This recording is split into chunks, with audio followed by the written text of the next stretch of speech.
This is Caffeine Coils, and I'm Deanna. And I'm Jenny. All right, Jenny, what's our hot topic today?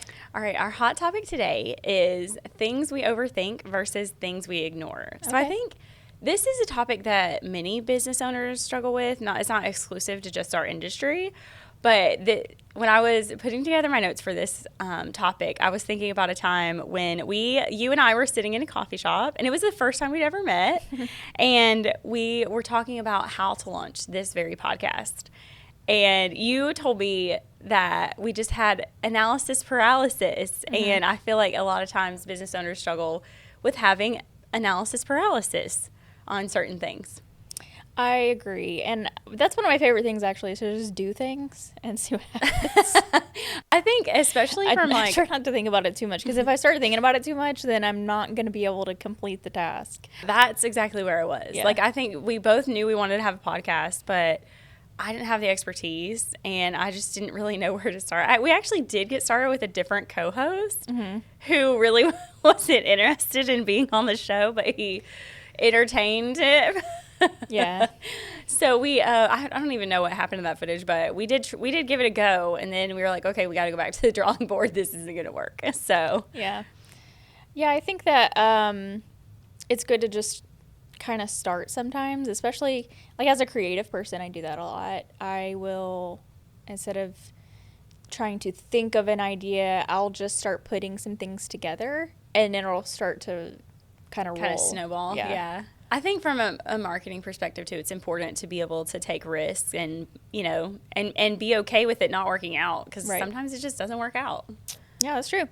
And you'll never know unless you try. Exactly. All right, so let's talk about some of the things that we overthink. The perfect truck setup. I think that I would probably be one of these people that got lost in trying to figure out how to stay organized with a truck, and even especially like a fleet of trucks, because sometimes I'm a little control freak, and I'm like, this is where everything goes, and everything needs to have a home and all that stuff. And in reality, I don't think it actually functions that way. Like, there needs to be some kind of system so that you don't have additional inventory that you don't need, or risk having that inventory breaking or losing the box, or whatever the problem may be. But definitely that one would be so hard for me. Like, efficiency matters, but redesigning the van 10 times, like, I just don't think that's that's not a good use of time. I'm kind of a victim of that at home. Like, I'll get something really organized, and it won't stay that way is the problem. It is, especially like the more members of your household you have, it's so hard. Yeah. And I think that kind of translates to like the more trucks you have and the more people that, like, because if you think about it, the way that you would organize something is completely different than the way that I would organize something, but it doesn't mean one's better than the other. It just means it's different. Yeah, like whatever works for you. Yeah. And I think there's some things in business, like, I know whenever I started my first corporate job, like the naming convention of the file was so important. Like, you had to have the date a certain way and all these things. And I mean, now I don't even know if that's still really a thing, because I think everybody has their own way of like filing things away. But yeah, same story.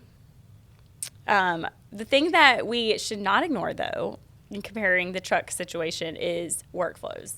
So how the call comes in to the dispatcher, and then how the dispatcher gets it to the technician, and the technician gets the things that he needs, and how all that process takes place is much more important than what the inside of the truck looks like. Yeah, and you know what? I think people need to understand that maybe they overthink the workflow thing a little bit too, because it can change. Come up with the process and use it for a while and see what happens, and then make changes to it. It doesn't mean that you have to stick to it forever. Yeah. But come up with some kind of process or some kind of workflow and make adjustments as you need to. Yeah, I think that's so important. I mean, there's going to be breakdowns in the process, especially if it's a newer process and you haven't worked out all the kinks. But the only way you're going to know is if you have that process and you have people following, and they say, oh, well, this happened and the communication, never made it, or whatever the problem is. I think that's so important. Yeah. All right, another one. This one is a really tough one for me, and I'm sure it's going to be for you because we're in marketing. Social media perfection. Contractors overthink logo design, camera gear, posting frequency, reel transitions, all that stuff.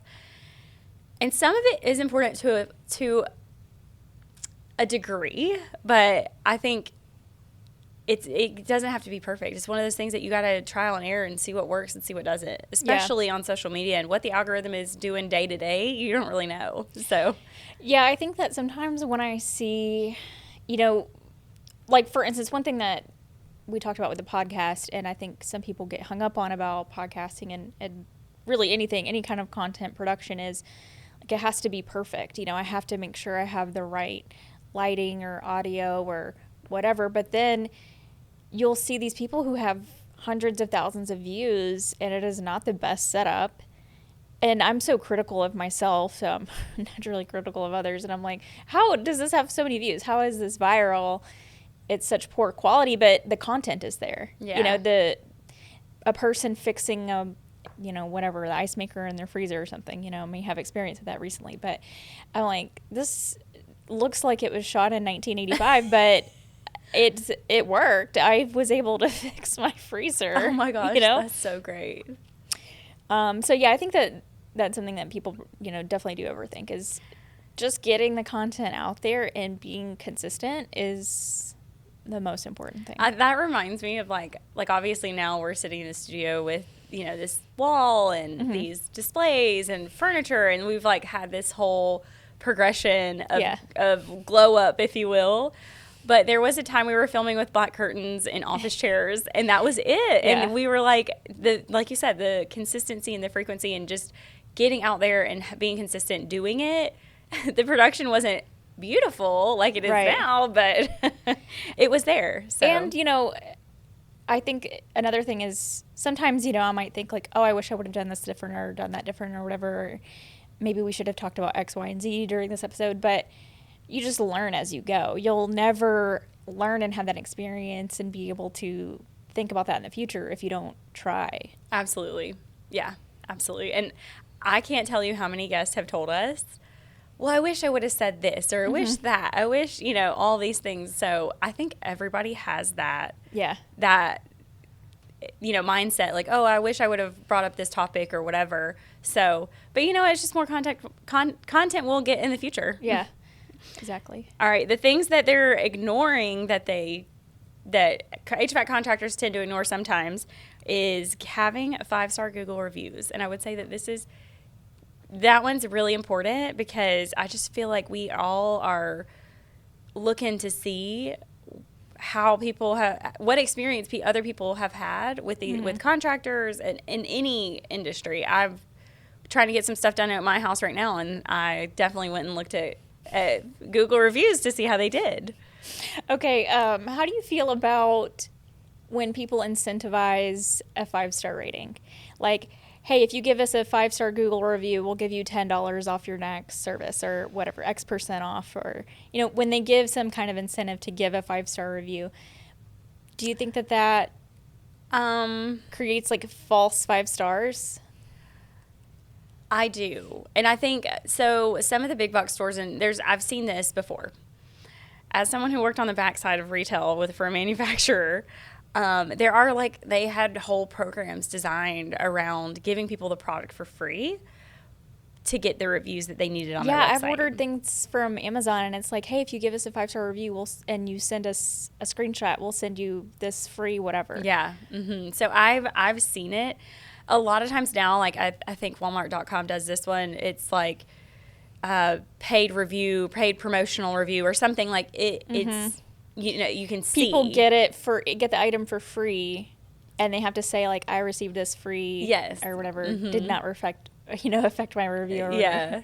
So I think there's a lot of that goes on, especially on social media. For a lot of these influencers, they get these brand deals, and then they're pushing these products that really maybe aren't as good as it's not the quality that they would purchase themselves. It's not something they would rebuy. They would spend their own money on. Mm-hmm. So I think I'm still in the gray area, because a lot of times when I'm on social media and they're trying to influence me, I'm like, oh, well, they just got that for free. Like, I'm not going to buy that. I'm not going to try that, whatever. But if they say, like, I repurchased or I've been through 5 of these or whatever, then yeah, I might. But so in the HVAC industry, I wonder I would love to know how many contractors are doing that, because I'm not sure we've reached that space yet. Yeah, I'm not sure, but this isn't HVAC related, but it is like service related. I had someone come do some stump grinding at my house, and he was young and just starting his business, and he was so responsive, so nice, and like explained things, and he wound up, I think, like throwing in an extra, because we had a couple different stumps. He's like, I'll go ahead and just do this one. It's just really small, don't worry about it. And he was like, will you give me a review, because I'm trying to, grow my business. Yeah. And I absolutely did. I think that kind of endearing, genuine request, and when you also perform a good job, is going to make people actually go on and do the 5-star. I'll give you an example recently. So my neighbor was having work done, and I live in like the cookie cutter neighborhood, so the houses are on 1/3 acre lots, so they're close together. And my husband, we were all outside. My husband was washing his car, and they were about to like scalp the grass because it's that time of year, and it was going to blow. And he was out. He would just wash the car and everything. The landscapers walked over and they said, "Hey man, I know that you're washing your car. We're going to go take lunch, but I just wanted to see if you could put your car in the garage after you get done, so that our mess doesn't affect all the hard work you just did." Yeah. And my husband was like, "We need to hire them. That's so awesome." Yeah. Like, I'm so thankful, because he's very particular about washing his cars, and he just thought that was like the bee's knees. That wasn't even like someone that I had hired, but I reached out to my neighbor and said, "Hey, I just want you to know that they did that for us, and we're so thankful, and they did a great job." But now I want to cut all my bushes down, because that's what she did too. She like cut all the bushes out from the front of her house, and I'm like, oh my gosh, I need to do that too. So anyways, just an example of providing great service affects, other people see it, other people get that feeling, and also not only G witnessing that himself, but your neighbors could have been like, oh my gosh, we just had these landscapers come by and they did such a great job. I mean, that word of mouth type of business is also great. Yeah, it is so good.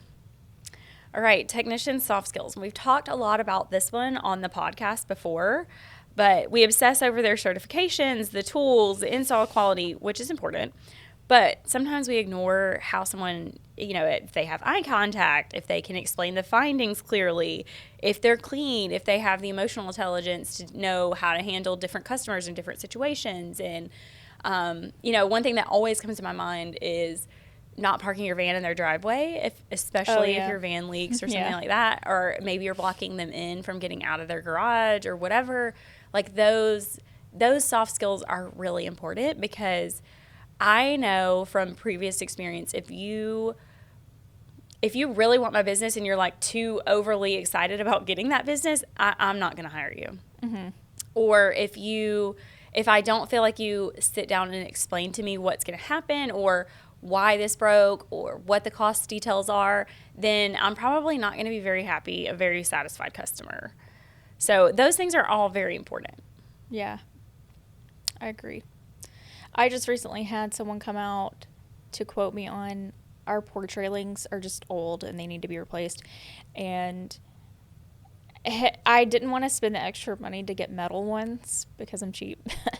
But he explained like, well, they're lower maintenance and well, and I was like, say no more. Like just taking that a minute to like kind of explain why this is better and stuff. And I don't know, it just gives you like a sense of trust, and it gives you a sense of like this person knows what they're doing and, actually cares about the outcome and my future comfort, my future ability to like maintain my house better or whatever. Yeah, no, I completely agree. We've been trying to get some work done on the house too. And one of the contractors that I reached out to was like, well, what do you want to pay? And I'm like, okay, that's a red flag. First of all, a red flag. And then like second of all, he sent me like 6 different messages in a row. And then I like start to feel overwhelmed. And I'm like, trying to discuss it with my husband and trying not to be rude. So I get back to him, and it's just like, it just became all too much. And so then I just ended up ghosting him, and I'm embarrassed. I'm so embarrassed to say that. But like that, if you're bringing that energy to me as a female, like, and I could potentially be in the house by myself with this person, like, I don't want to feel uncomfortable. Right. So I think that's just like another thing that we have to keep in mind is like, just treat all of your customers, male, female, whatever, grandma, Mrs. Smith, whoever, treat them how you'd want your family member to be treated. Yeah. So I hate the question, what's your budget? I'm like, listen, I don't know what it costs. I know. I don't even know how much a piece of wood costs. Okay. I don't, Yeah. I have no concept of that. So I'm like, Yeah, I don't know I what my don't budget either. is. I have no clue.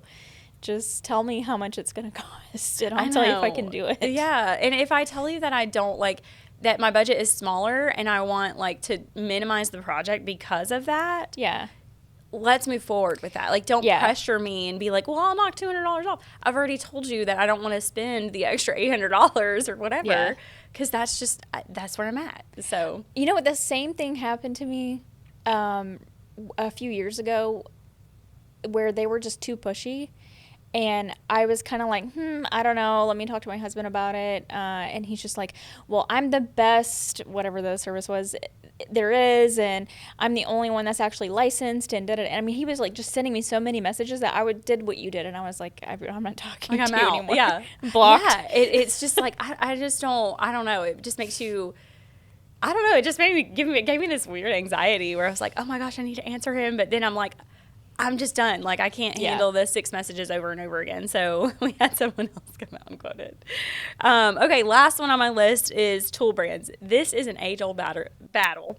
I know that everybody has their loyalty to whatever tool brand they have. And like, once you get into a platform, it's easy to stay in that platform because all your batteries and all your chargers and everything is all compatible with one.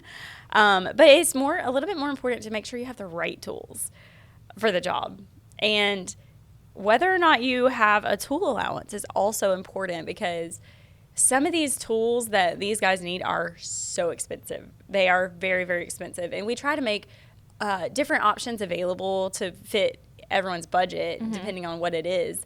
But I definitely think that, especially for the junior technicians, really training them up on what they need and, letting them have their preference on that kind of stuff. But having the right tools for the job in any industry, even if you're DIYing something, I've learned that the hard way, is the most important piece of the puzzle. Yeah. My husband is what's the yellow one? Is it DeWalt? It might be DeWalt, yeah. Yeah. My husband's a DeWalt guy. But I started putting up all my own things on the wall, without him, because you know how it is. Okay, so what brand do you have? He got me Makita because of the color. Okay, because like I thought it was cuter. Okay. They have like all these, like Lowe's and Home Depot have started selling like these florally printed hammers and all. Okay, I do like the teal, but yeah, he got me Makita kit because he was so happy that I took that off of his plate. Oh my gosh. I have a funny picture hanging story. So I have not taken that off my husband's plate because I can't keep anything level. I'm going to hang it right in the drywall with no anchors. And I just do vibes, I'm like, this looks about right to me. And my husband is very OCD, so he can't use a vibe. He's got to measure from the ceiling. He's got to measure from the floor. Like, it's got to be very correct. So, I don't know if you've seen on social media now, it's like the popular thing is to have a grid of pictures. Yeah, I have that. It's like a gallery wall. And I did that in our bedroom with our wedding pictures. And he hung them too far apart. Like, the space is too far. And I was like, I laid it on the bed exactly the way that I wanted it. And it was close together. It's not supposed to be like that. So, needless to say, they're too far apart still. Maybe after we paint, we'll fix that. I'm not sure, because that's the service that we're getting done right now is trying to get the house painted. But then I also did one in like I guess it's like the entry hallway, and everyone sees those pictures and they're like, oh, I love this. I've gotten so many comments about it and people liking it. So okay, I did one in my living room, and I did it very precise. I got like a big piece of paper and like measured like where the holes needed to be. Yeah, and then I put the paper on the wall and made sure it was level, and then I'm like all of that. I did all of that. when I did the gallery wall in my office, I was like, I don't want to do all of that work. I just started, like I put one picture up, and then I just kind of eyeballed where the next one needed to be. How does it look? It looks good, but if you take the pictures down, there's 3 or 4 holes behind each picture. You're gonna have to spackle like all over all these holes, and you. I'm like, man, I do not want to repaint this room at all. Oh my gosh, that is so funny. When we were getting the house quoted for paint, Gatlin was like, I painted the office when he took the job working from home, and I was still on maternity leave. I ended up painting the office myself, and he said, I hope he doesn't come in here because it doesn't look very good. And I was like, thanks for that, honey. Okay, so I do have one last list of things that are too important, and you should not be ignoring them. Gross margin and pricing strategy. I think this one is so important because you got to know. You have to know how much money you're making per job, and especially if you're having callbacks, you got to work that in. If you got some junior technicians that are still learning on the job, those kinds of things, you need to make sure that your margins can support your business. Maintenance agreements. We talk a lot about maintenance agreements and how important it is to build that relationship with your customers and keep that active, especially in the dead of summer. Like, I know so many people who don't have maintenance agreements, and I don't, and every time we talk about it, I'm like, I need to get on one. I have like a good working relationship with my HVAC guy because I'm always calling him for like, hey, what do you think about this? What do you think about that? He's a personal friend too, so that kind of helps a little bit. Okay, callback training. This is another one of those like soft skills because if I've had you out and I'm like, it's hot, like come, get me up and running, and then 2 days later it's not working again, I'm probably not going to be happy. And there's probably a lot of people who are going to have the same stance on that. So like, let's talk about how we handle the customer. Maybe it's not our fault. Maybe we got a faulty part and we installed that faulty part and it worked for a minute and then it burned out. And it's really not our fault, but we still have to say sorry and give that apology. Yeah. I think like honesty and accountability is the most important thing there. It builds so much trust. Yeah. It really builds so much trust. Because even if you come tell me and you say, hey, listen, I haven't installed this part before, or whatever the case may be, I'd rather you be honest with me about it. Yeah. And, like, just let me know, like, hey, if you have any trouble, like, reach out. You got any questions about it, reach out. We'll figure it out. I may not know the answer, but I'll find an answer for you. Yeah. That goes such a long way for me. Such a long way. Marketing fundamentals, cost per lead, close rate, average ticket, know your conversions. Those are so important because we spend so much money in this industry, per click, all the things. So we got to know. We need to know how many deals we're getting closed off of the marketing dollars we're spending. Yeah. And then training and culture. I think that one's a really important one. And I have seen so many good small business owners really investing in this lately and caring about the culture and caring about other people. And I'm really happy to see it because I think that can really, we spend so much time with our coworkers and on the job. It can really make or break your mental health. So right, yeah. If you have like a sense of pride about where you work and feel like they care, you're going to do so much more of a like better job and put more effort into it than someplace that you feel like doesn't care about you. Yeah. Or is like to everybody is, well, it's just a job. Yeah. It's just a job. And I think that we're just, especially with the newer generations, we're kind of moving away from that mentality. So I'm happy to see it. Yeah, me too. All right, I have a little game for you. Okay. We're doing 5 and 5. Remember that? You have to name 5 things of the category I say in 5 seconds. Okay. I need a little. Listen, I need some grace here. 5 seconds is not a long time. Fine. We'll do like 8 seconds. Okay. Also, I'm not really counting, but okay. Name 5 countries. 5 countries. Okay, the United States, Mexico, Canada. Okay, Brazil, Cuba. Okay, that's 5. It's probably not 8 seconds, but all our neighbors. And okay, this is related to us. And by the way, I'm not sure when this episode's going to come out, but preseason's going on right now. So get registered, get your orders in. Minimum order is $3,000 this time. Yes.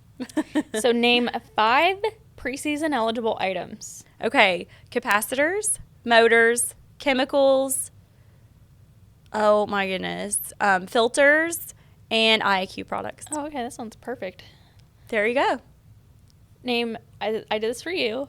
Name 5 NASCAR racers. Okay, Kyle Larson, Denny Hamlin, William Byron, Alex Bowman, and Christopher Bell is like the fastest one I had. That's horrible. Okay, this is actually, I just thought of this. This is off the cuff. Name 5 WWE wrestlers. Okay, Macho Man Randy Savage. Wait, are these WWE or are they just wrestlers? Just wrestlers. Okay, just wrestlers. Because I don't remember the distinction. I know, I don't either. Okay, so Randy Savage, Hulk Hogan, Stone Cold Steve Austin.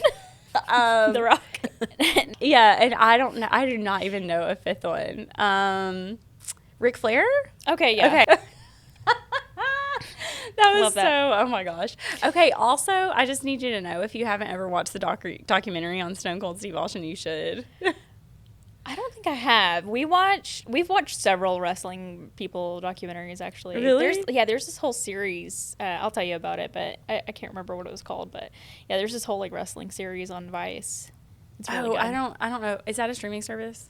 Or is it just like a channel? I can't even remember. Oh. At this point, everything's a streaming service. Caffeine Coils is going to have its own streaming service soon. Stay tuned. I love it. Okay. All right. Last one. This one is probably going to be difficult for you as well. But 5 energy drink brands. This is more Okay. All right. Alani, Monster, Red Bull. What's the one that I used to drink every now and then that was like, they had like Bang. Okay. And then Rain. Is that one? Okay. That's your favorite one or one of your favorite Well, it's ones? one of my Okay. usuals, See, that wasn't yeah. that bad. I'm impressed. You did actually do good. Listen, I could remember brands. So we were at this specific doctor's office for my husband a few weeks ago, and they had like their own branded water bottles. And it's probably because we had branded water bottles for Caffeine and Coils recently. And I was like, did you notice they had their own branded waters? And he was like, absolutely not. Like, I never would have noticed that. Never. And I'm like, oh my gosh. Like, It's funny the things that you notice when it's like in your field or your expertise, you know, like it's interesting the things that you see that other people don't see. yeah. Oh my God, I wouldn't go there. That's so funny. It'd be a malpractice lawsuit waiting to happen. Okay, that's all I have. All right. Well, Thanks for telling us about that today. absolutely. Okay. That's all we have for you today. Don't forget to rate, review, and subscribe.